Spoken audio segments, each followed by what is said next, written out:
Meanwhile, A few moments later. 2 hours later, 3 hours later, One eternity later. eventually, Anda ingin sukses? Anda ingin maju? Anda ingin berhasil? Ya, jangan menyerah. Tekun, giat, semangat. Seperti saya ini, nih hasilnya. Kelapa.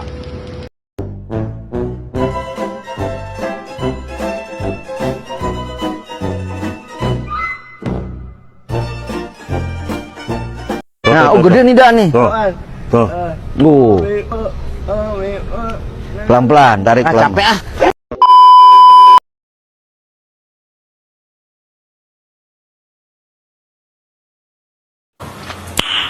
Nice. Assalamualaikum warahmatullahi wabarakatuh. Kami dari kelompok 2 akan menampilkan podcast bertemakan tentang demokrasi. Sebelum itu, perkenalkan nama saya Bahri Aditya sebagai editor. Saya Sinopian sebagai co-host. Saya Menderwati sebagai narasumber 1. Saya Nisa Ramapura sebagai narasumber 2. Saya Nadia Citra Lestari sebagai host. Saya David Renaldi Diansa sebagai kameramen. Selamat menyaksikan. Macam tak betul je budak ni.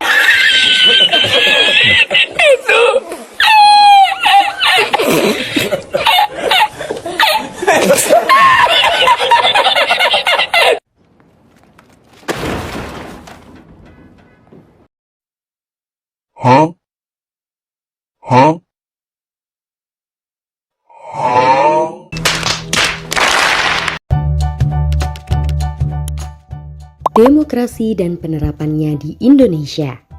Coba pikirkan, adakah perubahan positif yang ingin kamu lihat di sekolah, masyarakat, atau bahkan negara? Misalnya, kelas yang lebih mengakomodasi kebutuhanmu atau lingkungan yang lebih bersih, ramah, dan aman untuk tumbuh dan berkembang? Dapatkah keinginan-keinginan ini kamu suarakan agar ditanggapi? Jawabannya adalah ya, jika ada demokrasi di lingkunganmu. Jadi, apa itu demokrasi? Demokrasi berasal dari bahasa Yunani, demos dan kratos. Demos artinya rakyat dan kratos artinya pemerintahan. Dalam demokrasi, rakyat ikut berperan dalam pemerintahan dan semua kebijakan harus mengutamakan kepentingan dan kesejahteraan rakyat. Berbeda dengan demokrasi, sistem diktator adalah pemerintahan yang dikuasai oleh satu orang dan sistem oligarki adalah pemerintahan yang dikuasai oleh beberapa pihak saja.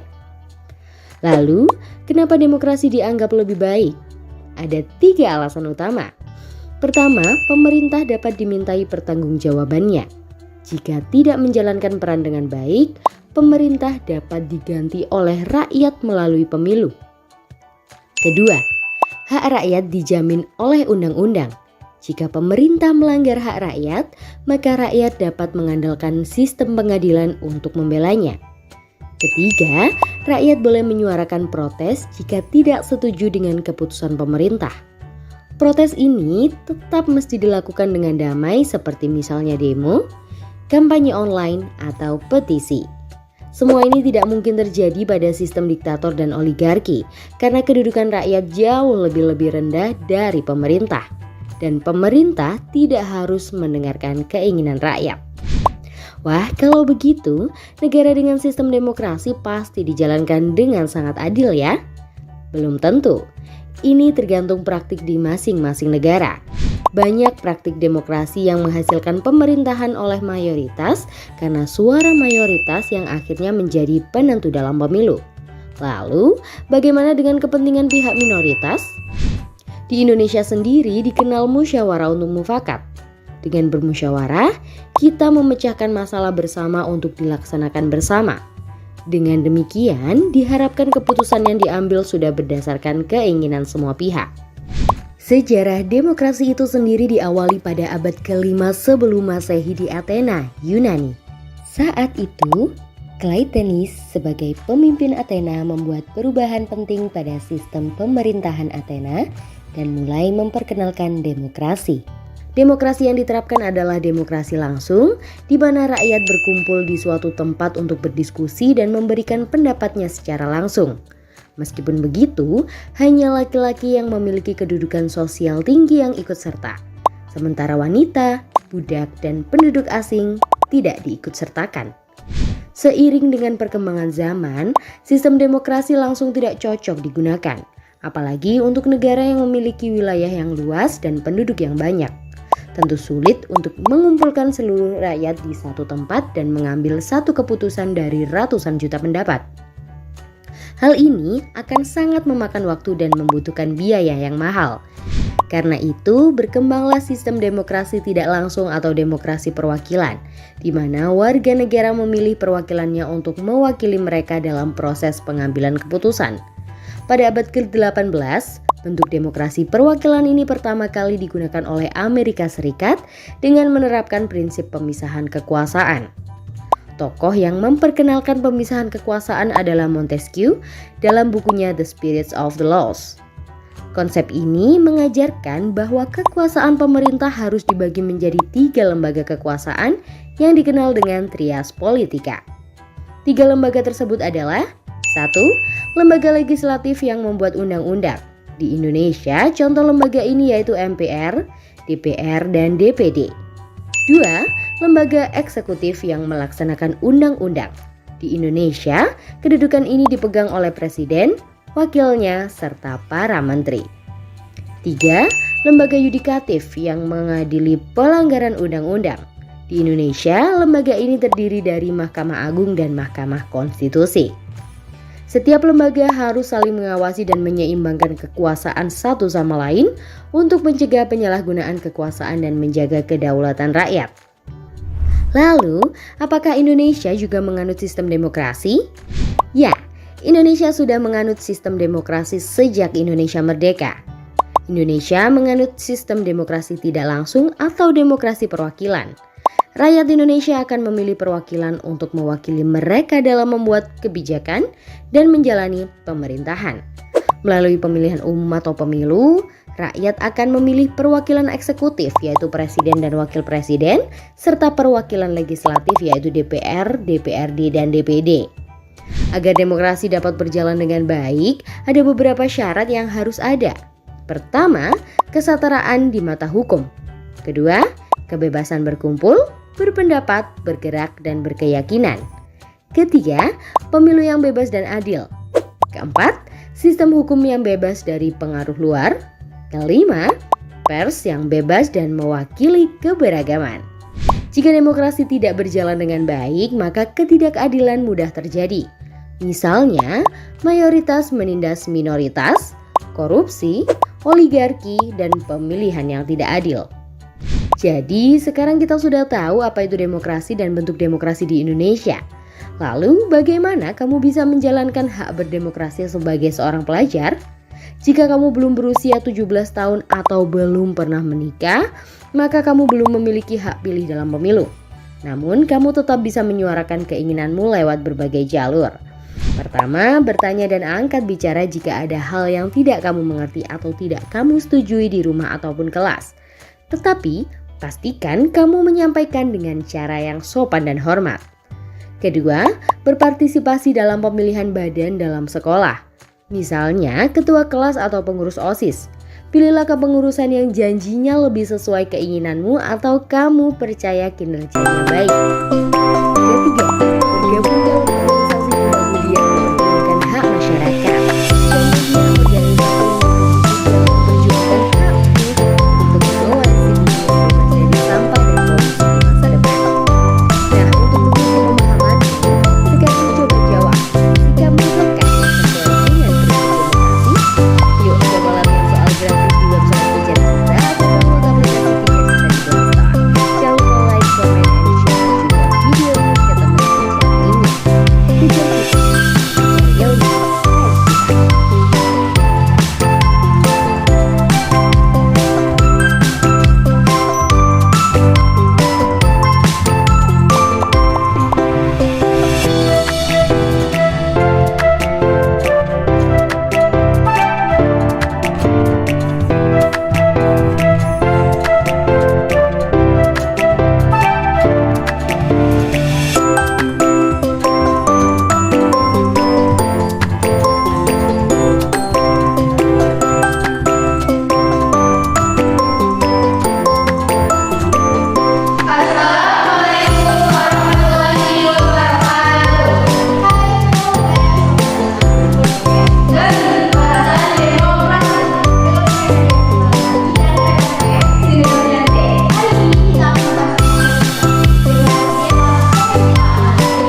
Baik, kita mulai dengan pertanyaan dasar. Menurut pandangan hukum tata negara, apa definisi demokrasi yang paling tepat menurut Anissa? Baik, menurut saya, demokrasi dalam konteks hukum tata negara adalah sistem pemerintahan yang berdaulat di tangan rakyat, dilaksanakan menurut prinsip kedaulatan rakyat dengan mekanisme pemilihan umum yang bebas dan adil, serta perlindungan hak asasi manusia. Ini bukan hanya sekedar pemilih, tapi juga tentang bagaimana kekuasaan dijalankan untuk kepentingan. Nah, kalau menurut sudut pandang Kak Meli, bagaimana Anda melihat implementasi demokrasi di Indonesia? Menurut saya, implementasi demokrasi di Indonesia masih terus berproses. Kita telah mengalami kemajuan secara signifikan, tetapi masih banyak tantangan yang harus dihadapi. Seperti partisipasi politik yang belum merata, kualitas demokrasi yang masih perlu ditingkatkan, dan masih adanya praktik korupsi.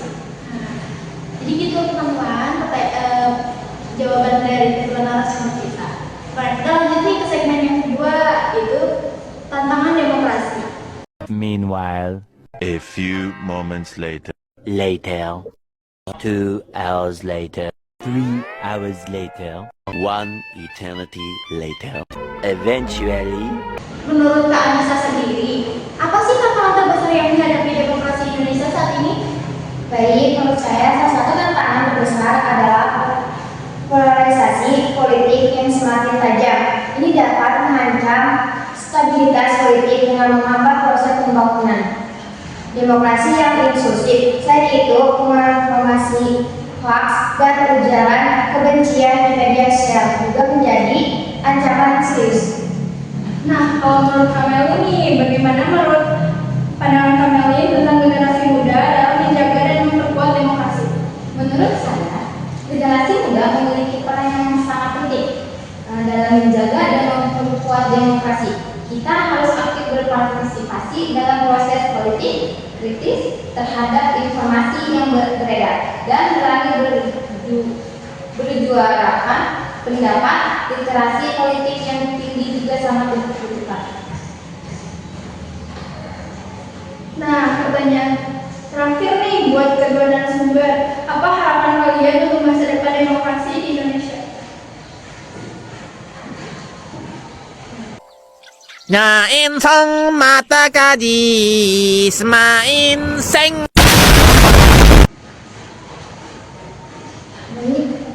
Harapan saya, sistem hukum dan kelembagaan yang mendukung demokrasi dapat terus diperkuat. Perlu ada penggerakan hukum yang konsisten tanpa pandangan dulu. Menurut saya berharap partisipasi politik menyarankan semakin meningkat, terutama dalam kelompok-kelompok yang selama ini terpinggirkan. Demokrasi yang sesungguhnya adalah demokrasi yang inklusif. Wah, sudah selesai teman-teman pertanyaannya. Nggak kerasa ya, udah mau selesai aja nih acaranya. Gimana menurut kalian? Ini bermanfaat gak buat kalian? Semoga bermanfaat ya. Ya pasti bermanfaat lah ya.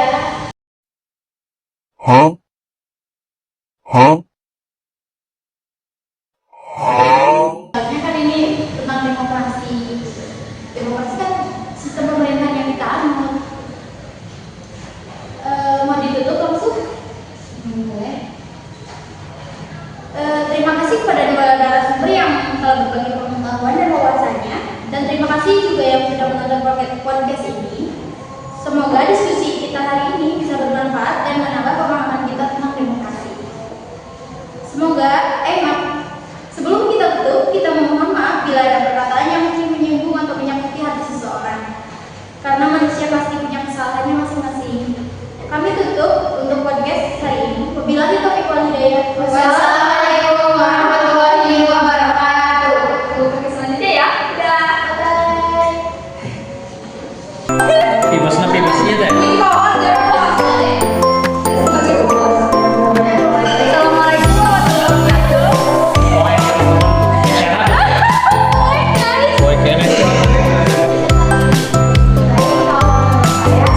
tentang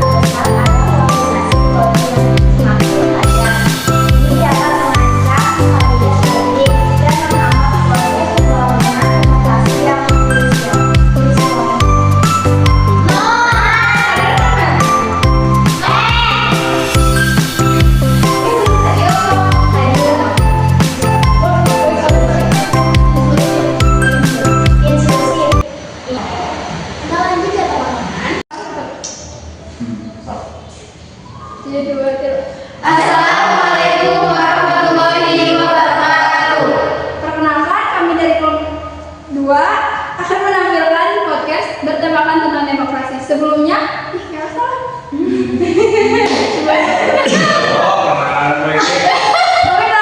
Tadi hiji loh. Kami dari kelompok 2 ingin Lanjut nih, kalau menurut Kak Anissa, apa sih tantangan terbesar yang dihadapi demokrasi Indonesia saat ini? Menurut saya, iya nih, dosen itu nggak penting.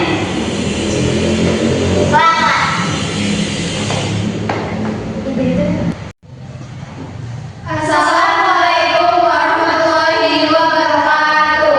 Halo hai guys, selamat datang di podcast Basi Bahasan.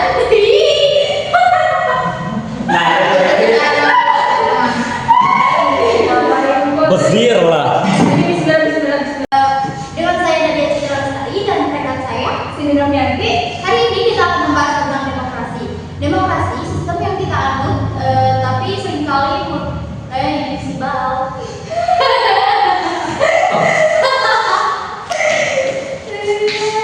Nyantai saja teman-teman.